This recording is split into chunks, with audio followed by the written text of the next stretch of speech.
And so with that, I just want to segue into another part of this conversation. And that is I want to talk about men and abortion recovery briefly. I want to talk about our other study, Unbound, and why it's important. And then just briefly talk about other healing and why it's important. So men and abortion, do they need healing? Absolutely.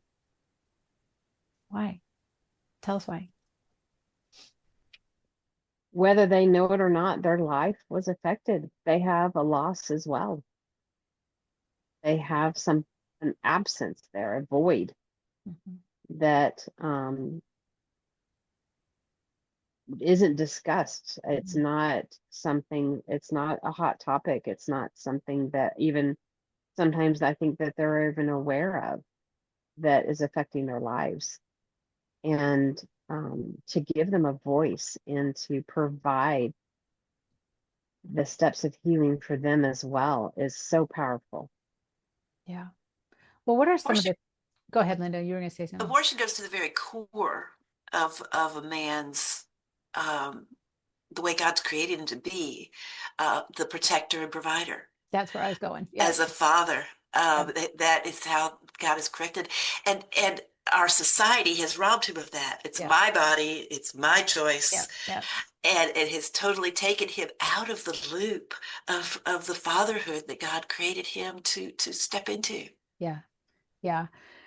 So I always tell people like if I, especially if I'm in the room with men and women, and I know there are couples who have children, and I'll look at the man and I'll say, I can never love your children the way you do. Mm. Well, it goes together for us because physically we carry the child, right? So it goes together for us. It makes sense that the woman would grieve and be hurt, and and everything when we have abortion. It's sometimes there's a disconnect at how men can grieve, but somehow that man, I mean, his sperm had to be present, right, to create that child. And while that has been dismissed also as a very little thing, it's huge because that child is part of him. And so there is a physiological thing happening between all of us, men and women, when we have children, that creates a bond within us that is just this beautiful, deep, spiritual kind of thing that is kind of hard to explain, if you will. And yet it happens. And some men know and are deeply upset and grieved, right? Relationships where the man might have been passive and just said, well, I don't, it's not my decision to make, because he's been conditioned. Our culture is conditioned that men can't make this decision and have no say in this at all. Like Ginger said, giving them their voice back. But yet when the abortion takes place, they're as much destroyed as the woman, or the relationship is destroyed. Something shifts in that relationship. And a lot of times relationships don't last. Men need healing. We just have not acknowledged them in that process until the last few years. And so we also offer Reclaiming Fatherhood. Maybe we'll have Bob. We need to have Bob on because he leads these groups, and we're just gathering now a team of 4 men to lead these groups. But they are also virtual, and I can't speak a lot to this book because it covers a lot of the same components of what Forgiven and Set Free covers. They're all basically the same, even ones that we don't use. So I'm really excited about this because Reclaiming Fatherhood, is that the right title? Reclaiming Fatherhood. Yeah. Yeah, yeah. Yeah. And we wonder why in our society men don't want to pay child support and aren't stepping up as fathers. Well, it's because we've been told they've been told, that it's not your decision. Yeah. And I love that title, Reclaiming Fatherhood. Yeah, that they can step into that role. Yeah. So recovering that again, and I love that.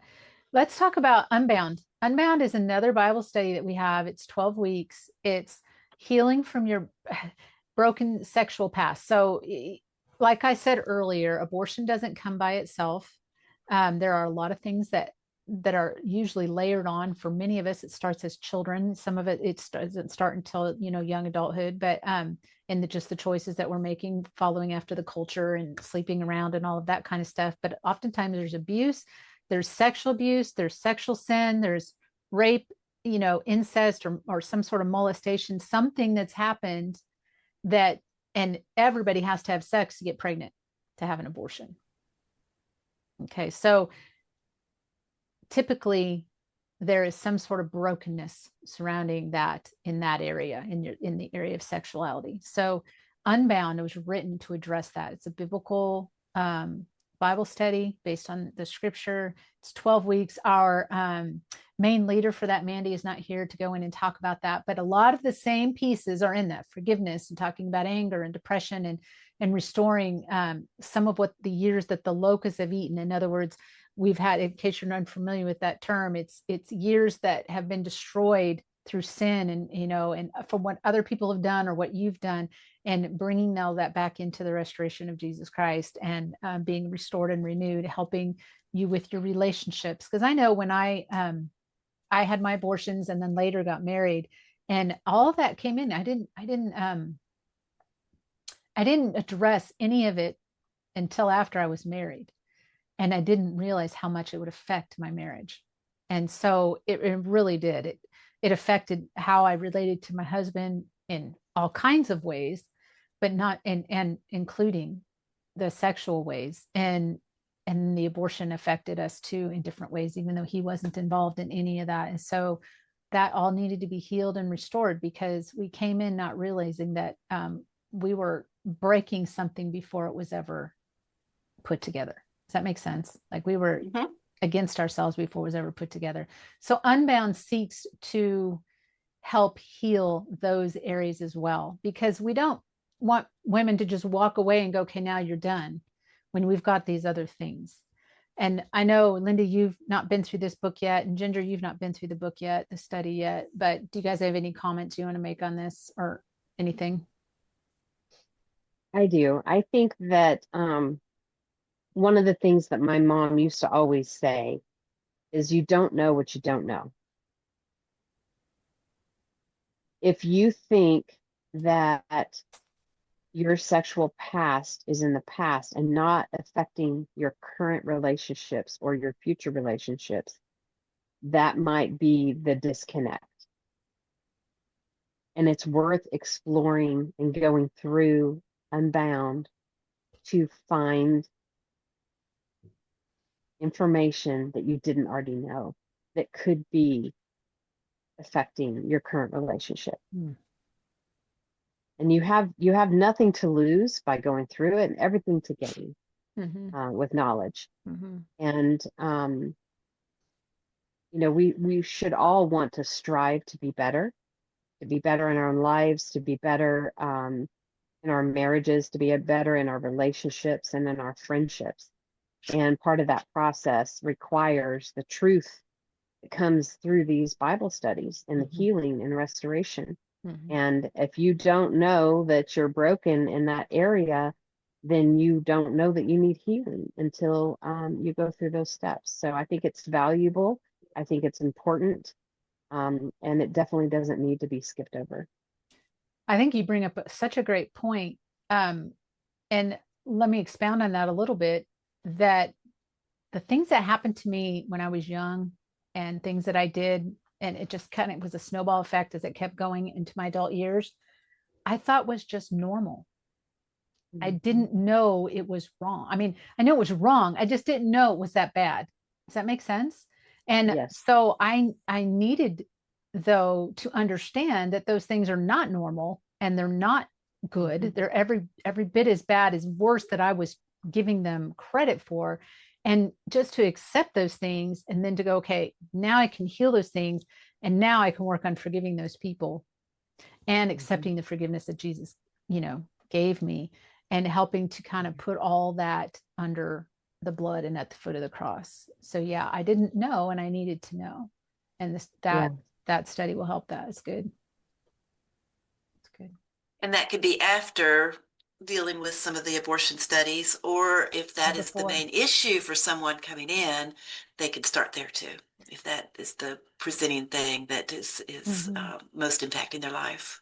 Yeah. And so let me just open the intake process into this discussion, because what you just said is exactly what we do in the intake process. So it's a 3-step process. You go to our website, you fill out the interest form. that lets us know that you're interested, right? And then our intake team, our client care team will reach out to you with a step 2 form that is just giving us some basic general information, demographics about you, letting us get to know you a little bit before we actually make a phone call with you. Once you fill that out, then our client care team will reach out to you to make an appointment to do a phone call with you. Sometimes they'll do it by Zoom, sometimes they'll do it by phone. It's entirely up to that team member and what their situation is, that if they can meet by Zoom. And then you'll go through a series of questions, talking a little bit more about your abortion experience, talking a little bit more about anything you need to tell us in regards to the sexual brokenness if you're going through Unbound. And then these ladies are wonderful, wonderful, compassionate intake. Our intake ladies are just ministering through all this process. Yes, I love our intake team. They're so good.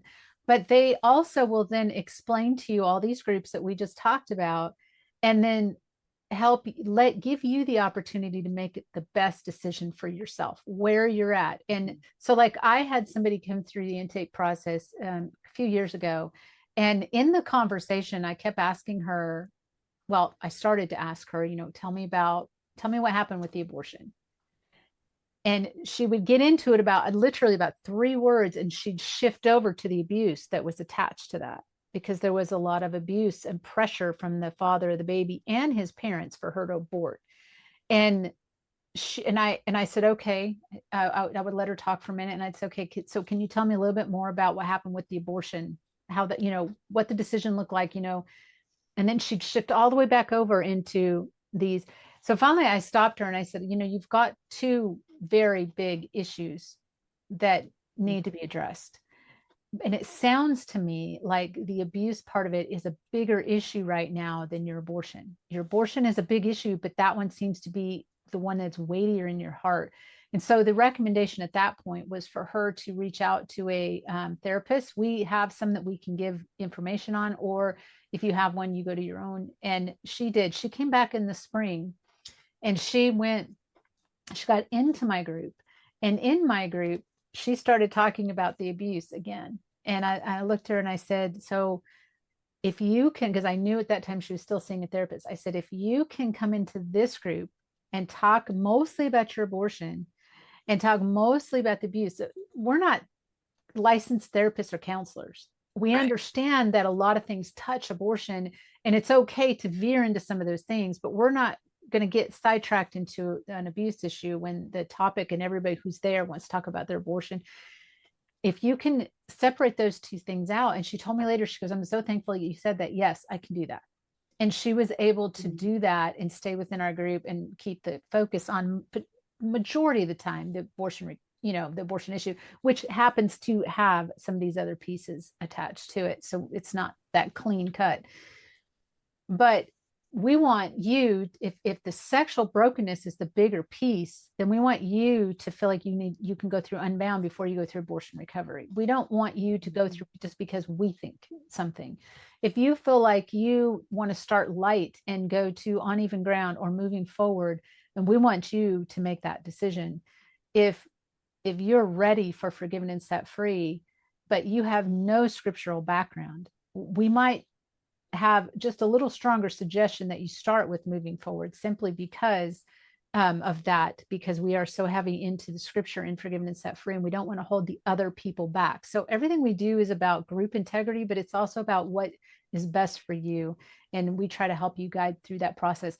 Once you go through a group, so our intake team will stay with you until you get into the group. Then your group leader will pick you up, if you will, and stay with you until you're done with the group. After the group, our intake team will come back and follow up with you to see if there's anything else you want to get signed up for, and any other ways that we can be helping and praying for you, or other next steps you might need. So the intake process is designed to help you take your next best step. And with that, just a really quick thing, because we've talked a lot about how there's a lot of things that touch abortion, like abuse. And we're not talking necessarily sexual abuse. We're talking like physical abuse, emotional abuse, neglect, abandonment, those kinds of things that can come up, all touch abortion. there is pregnancy loss before or after. And oftentimes if somebody has a pregnancy, a miscarriage after, will feel that it's some sort of a punishment from God, or they deserved it, or, you know, something like that, or because of their abortion, this is happening. And so all of these things are layers, and there's other things too. There are family members that were not, did not have an abortion, but somebody in their family did, and they feel the loss very deeply. Grandmas and grandpas grieve. Uncles and aunts, yes. So yeah, siblings, these are all things that are very real. We do not offer on a consistent basis any one of these things. But on occasion, if enough people come to us, we'll offer a group on the side for something like that. We're going to do one next year on the ripple effect, which is family, because we have a lot of team members that are affected by abortion. Their family is affected by abortion. They want to go through this. So, but it's not something that we offer, but we can give resources and send you out to those things. You can also go out to our website on the other resources page, and there's links to others of these resources where you can get help with some of these other things. So, and the healing corner. And the healing corner. Tons of resources there for somebody that maybe isn't ready to do any sort of group or even do the intake without any commitment, without giving us your name. You can go onto that website, and there are just tons of recordings and links and other things that you can begin to look and see where you need healing and deal with some specific issues. Thank you. Thank you for reminding me that and mentioning it, because it's sort of like an online course. It's used like an online course thing, but it's, you can just go out there at your own pace and go through the stuff as you need to. There's some downloadable stuff and commentaries and scripture and all kinds of things, because not everybody's ready to reach out to us, or maybe you don't even like us. I mean, you can go to our about page, look at all of our pictures and go, I don't think I like these people. I don't know. It's not there. It's not clicking. And we have other groups, and I think that's what it's called. It's not on the top of my head, but I think it's other groups page that you can go out to, where there are people that we have built relationships with, organizations around the country who do virtual abortion recovery with their pictures, and you can look at them and contact them and you know, reach out there. There's some Spanish speaking and that kind of thing. So yeah, we're trying to just reach people as best we can, help those who want to come to us and help those who don't. So this has been a great conversation. Thank you, ladies. Thank you.